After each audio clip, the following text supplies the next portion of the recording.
Hola, ¿qué tal? Muy buenas noches. Me da mucho gusto saludarles en esta nueva edición de Plataforma a través de TVX.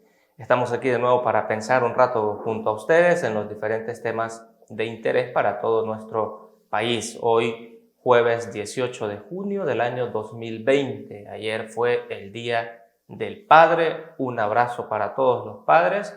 El mío ya no está en este mundo, pero hasta el cielo también. Gracias por la vida, gracias por todo a mi papá y a todos ustedes también que son padres. Un fuerte, muy fuerte abrazo. Vamos a hablar de varias cosas. Bueno, dos cosas puntuales. Primero, ¿cuál fue el papel de la oposición política en esta pandemia? Bueno, todavía no termina la pandemia, pero digamos que la cuarentena como tal ha terminado y hemos iniciado un proceso de reapertura económica que el gobierno lo propone en 5 fases. Hay que reflexionar cuál fue el papel de la oposición. De parte del Ejecutivo, la consigna es que la oposición fue una oposición que bloqueó las intenciones del gobierno, que puso trabas, que dificultó el trabajo del Ejecutivo. Y la oposición lo que dice es que lo que quería era generar mayores controles para que el gobierno rindiera cuentas, para que el gobierno corrigiera algunas cosas que se estaban haciendo mal, pero discursivamente digamos que esas son las dos posturas, la del Ejecutivo y de la oposición, o digamos el oficialismo y la oposición. El jurista argentino Ricardo Haro dice que la oposición tiene tres papeles o tres funciones dentro de una democracia. La primera es la de la colaboración. La oposición debe estar dispuesta a colaborar con el gobierno. Es lo que pasó en Portugal, por ejemplo. Portugal, esta pandemia la manejó de una buena manera porque la oposición portuguesa comprendió que era un momento para colaborar con el gobierno. Eso significa que dejaron a un lado los ataques y la misma correlación de fuerzas dentro del Congreso, que es mayoritariamente opositora, dijo: este no es momento para atacar al gobierno, tenemos que unirnos y después vendrá lo que tenga que venir y nos vamos a atacar, nos vamos a criticar porque es parte del juego democrático. Digo, la crítica de un poder a otro, de un órgano de gobierno a otro. Pero eso se evidenció. En algunos otros países también la oposición brindó las herramientas necesarias para que el gobierno, que en todos los países el ejecutivo es el que tiene que lidiar con esto, hiciera bien las cosas o por lo menos respondiera de buena manera. Esa es una primera función que tiene, según Ricardo Haro, la oposición en un sistema democrático, el de la colaboración. Luego hay una función de control, que la misma Constitución de la República ha establecido que sea así. Esta Constitución de la que el maestro Dagoberto Gutiérrez también habló el otro día en su programa, de que esta Constitución, dice Dagoberto, recoge las reglas de un juego, aunque no recoja las reglas del juego. Pero hay reglas aquí que si se cumplen, por lo menos ordenan la vida de una sociedad. Por eso son tan importantes las normas constitucionales. Dentro de los mandatos que la Constitución da a los órganos de gobierno, en el artículo 86 está el de colaborar entre sí, justamente pensando en esta primera función que Ricardo Haro dice tienen las oposiciones, la de colaborar con el gobierno, pero también establece mecanismos de control y por eso la Asamblea tiene la facultad de interpelar a los funcionarios del Ejecutivo, de pedir informes, de crear comisiones especiales para investigar ciertas cosas, porque está esto dentro de la lógica de los controles, esta segunda función de control de parte de la oposición. Y el tercer rol o la tercera función es la de la contestación de una oposición que evidentemente, como su nombre lo dice, estará en una posición encontrada con el Ejecutivo en muchos casos. En algunos casos es posible que se logren consensos, pero casi siempre ocurre que la naturaleza de la oposición es la de justamente esa, oponerse al Ejecutivo. Pero la oposición no tiene que ser una oposición torpe, una oposición nada más por oponerse, porque aunque la oposición no esté en el poder, necesita hacerse oír, evidentemente, ¿no? Son actores políticos que están en el ruedo político y que tienen un mandato constitucional, pero el éxito de las oposiciones no se construye a partir de cuántas votaciones en contra de las decisiones del Ejecutivo se toman, sino más bien de qué forma se construyen soluciones cumpliendo con estos principios de colaboración, control y contestación. Así que, digamos que con ese marco de referencia, con esa teoría política de referencia, podemos pensar en cuál fue el papel de la oposición representada sobre todo en la Asamblea Legislativa durante esta pandemia. Nosotros lamentablemente tenemos una oposición mediocre, una oposición torpe, errática, que no mide los pasos que va dando y que en muchas ocasiones parece que sus posturas responden más a una visión electoral de la cuestión. Esta pandemia, tanto para el Ejecutivo como para la oposición, se convirtió en un problema político.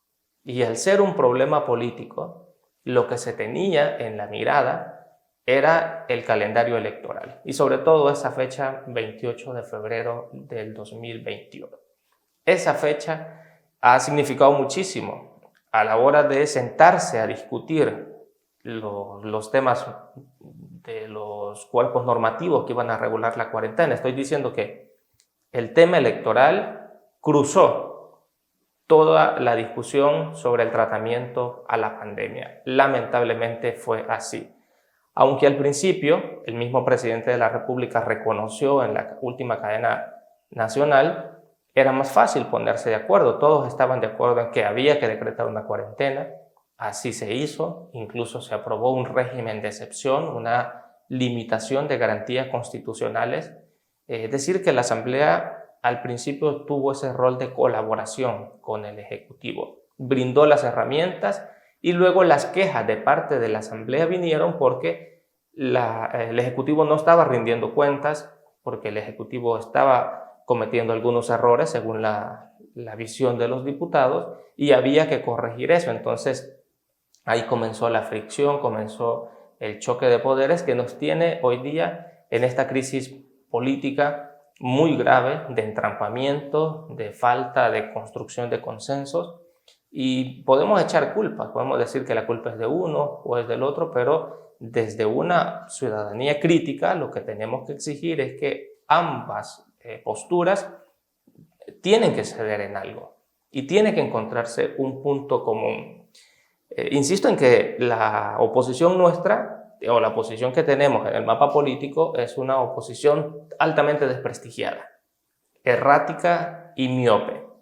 Es una oposición en la que es muy difícil confiar, porque la Constitución dice, en el artículo 125, que los diputados representan al pueblo entero. Entonces vale la pena preguntarse si uno de verdad se siente representado en los legisladores. Por ejemplo, hay legisladores que manifiestamente dan a conocer qué sectores son los que de verdad están representando en la Asamblea Legislativa. Por ejemplo, ver a una diputada, Margarita Escobar, abogando para que se abran las empresas de boquitas, y más que el argumento de que estas personas que trabajan en la empresa tienen que generar ingresos, de que es una actividad económica importante, lo que dijo es que las boquitas tienen un valor nutricional elemental. Uno lo que piensa a priori es que a lo mejor detrás de la diputada Margarita Escobar hay un financiamiento de las empresas de boquitas, ¿no? De que hay un personaje ahí, miembro del Partido Arena, que tiene una empresa de boquitas que a lo mejor estaba presionando a los diputados para que esa actividad económica se reanudara, de las empresas de boquitas. Entonces uno dice, ¿a quién representan estos diputados? ¿De verdad representan al pueblo entero o representan a grupos de poder? Pues parece que en algunos casos es más fácil identificarlo. O por ejemplo, les pregunto si se sentían representados ustedes con el diputado Alberto Romero, en esa discusión que duró 6 días, en donde estaba el Ejecutivo por un lado y la Asamblea Legislativa por el otro lado. El diputado Alberto Romero, que hace justo 2 años, siendo vicepresidente de la Asamblea Legislativa, ordenó que a unos manifestantes que llegaron a la asamblea reclamando para que se discutiera la ley de aguas, este diputado ordenó que no se dejara entrar a los manifestantes, incluso dio la orden de que hicieran la seguridad hiciera todo lo posible por detenerlos.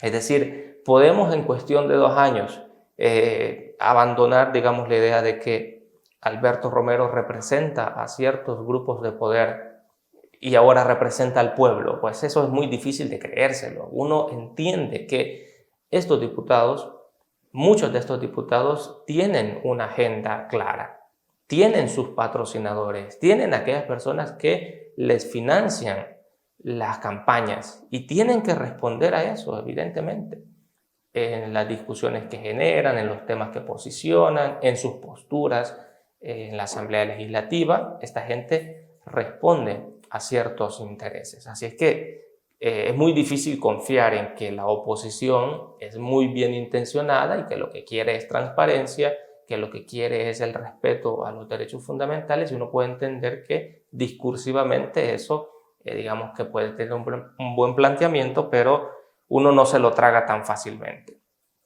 Digamos, la oposición es variopinta, ¿no? No solamente son los diputados, hay una buena parte de la población que no está de acuerdo con los diputados, que no es miembro del partido Arena, ni del FMLN, ni de ningún partido político, pero que es crítica con el gobierno.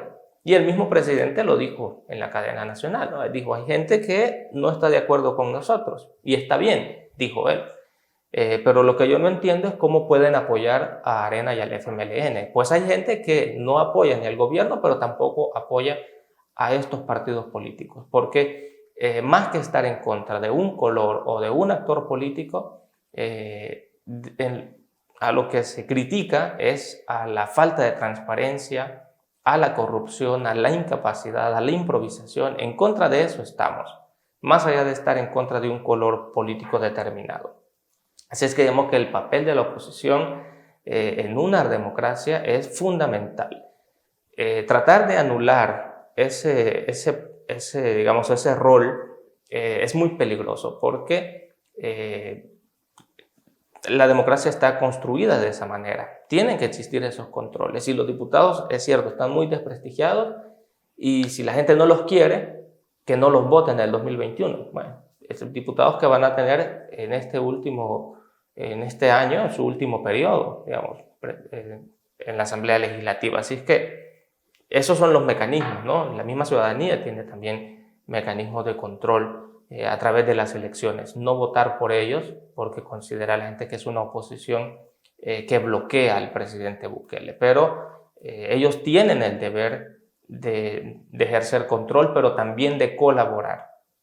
Y me viene a la mente esta escena de los diputados frente a los funcionarios del Ejecutivo debatiendo si eran 8 o 15 días más de cuarentena. ¿Cuánto ha pasado desde esa discusión? Casi hemos perdido 3 semanas. Que si la Asamblea Legislativa hubiese tenido, digamos, un cálculo más inteligente, a lo mejor acceden a esos 15 días, y a estas alturas a lo mejor la curva de verdad se hubiese reducido, ¿no?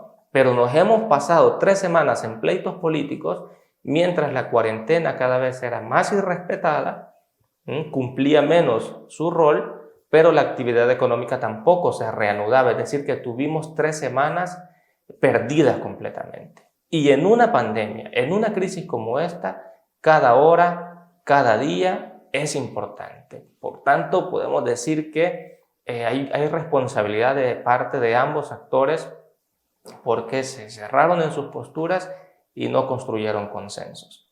El otro tema que está en discusión ahora mismo es el de posibles reformas electorales. Algunos advierten que es muy peligroso hablar de esto, pero otros dicen, bueno, hay que hablar. ¿Es necesario reformar esta Constitución?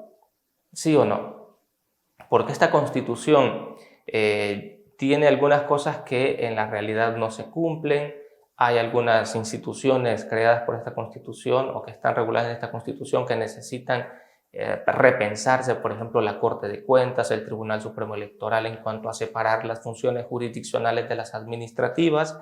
Hay varias cosas, pero otros lo que advierten es que hay intenciones de reformar la Constitución para propiciar una reelección en el cargo de presidente de la República. El doctor Félix Ulloa, en una entrevista televisiva, hablaba de necesarias reformas a la Constitución y estas reformas, evidentemente, no se vienen pensando desde hace días. Hay muchos actores que desde hace años vienen insistiendo en que esta Constitución tiene que reformarse. Por ejemplo, para incluir aquí el derecho fundamental al agua, que es un tema de vida o muerte. Eso tendría que estar regulado acá. Esa es una buena reforma. Pero los escenarios están planteados para que a lo mejor las posibles reformas también puedan incluir esas intenciones de una reelección, y eso es lo que advierten algunos, se convierte en algo peligroso. Hoy, casi siguiendo la línea del maestro Dagoberto, traigo algunos libros que quiero recomendar.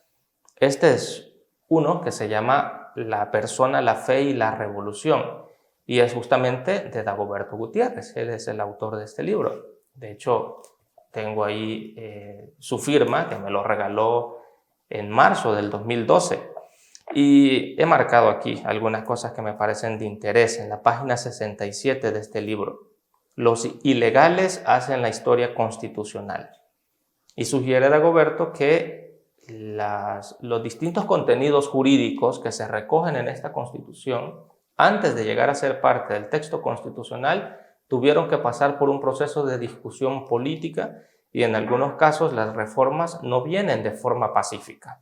Bueno, en la mayor parte de los casos, las reformas políticas no vienen por concesión de los actores políticos, y menos, esto es importante, y menos las reformas políticas vienen como concesión de las élites económicas. Porque las élites económicas que se ven beneficiadas con mantener el status quo, si estas élites económicas siguen generando ganancias, siguen incrementando su patrimonio, pues no les interesa en absoluto reformar la Constitución, porque esto le es útil a ellos, a sus intereses. Entonces, las reformas se alcanzan con la lucha de la gente. Es lo que pasó el año pasado en Chile, por ejemplo. En Chile a la gente no le dijeron, ¿están inconformes con cómo se están haciendo las cosas? Bueno, sentémonos y discutamos una nueva Constitución. No, la gente salió a las calles, paralizó el país, y en algunos casos incluso se dieron protestas violentas, a represión de parte del Estado, pero los chilenos consiguieron que se pusiera fecha para un plebiscito, que estaba programado para el primer trimestre de este año, pero por la pandemia se ha reprogramado para octubre de este año. Los chilenos consiguieron que los poderes de Chile, los poderes económicos y el poder político, tuviera que ceder y tuviera que escuchar al pueblo chileno. Así que de verdad las cosas no llegan por concesión de las élites, y sobre todo cuando en nuestro país se está dando una particularidad, y esto tiene que ver con el segundo libro que quiero recomendar, porque hay una recomposición de élites económicas.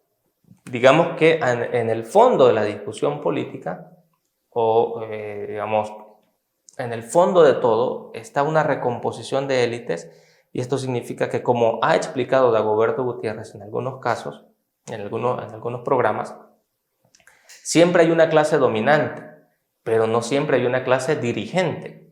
Y en este momento esa clase dirigente está en disputa, es decir, alguien o hay sectores que están luchando para convertirse en la clase dirigente.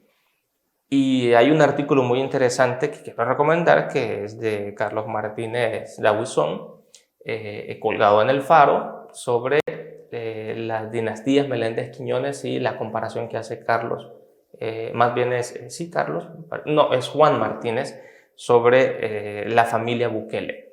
Y entonces vale la pena preguntarse, en esta recomposición de las élites, en esta lucha de poderes económicos, hay digamos, un interés de la familia Bukele por posicionarse como la clase dirigente. Por supuesto que esa es una pregunta válida, ¿no? Si más allá del interés digamos, en resolver la vida de la gente, también hay un interés de parte de la familia Bukele de convertirse en una clase dirigente que toma decisiones desde el poder estatal. Eso pues no tenemos que perderlo de vista. Por eso este segundo libro, que se llama Economía y Poder, recomposición de las élites económicas salvadoreñas, es muy interesante, porque también aquí se recoge el caso de la familia Sol, de Gray Sol, y es parte de esta familia Johnny Gray Sol, ¿no? Del partido Nuestro Tiempo. Así que digamos que todo lo que está pasando en el mapa político también se entiende a partir de esta recomposición de las élites económicas. Este ex diputado de Arena, Johnny Gray, hoy dirigente de Nuestro Tiempo, a quien recordamos más que por sus posturas, digamos, medio progresistas, que no hay tal cosa, porque él fue quien propuso una ley de aguas que abría las puertas a la privatización del agua. Así que esté muy limpio, pues no, hay que poner atención también a lo que él propuso cuando era diputado. Ese es el panorama político, ¿no?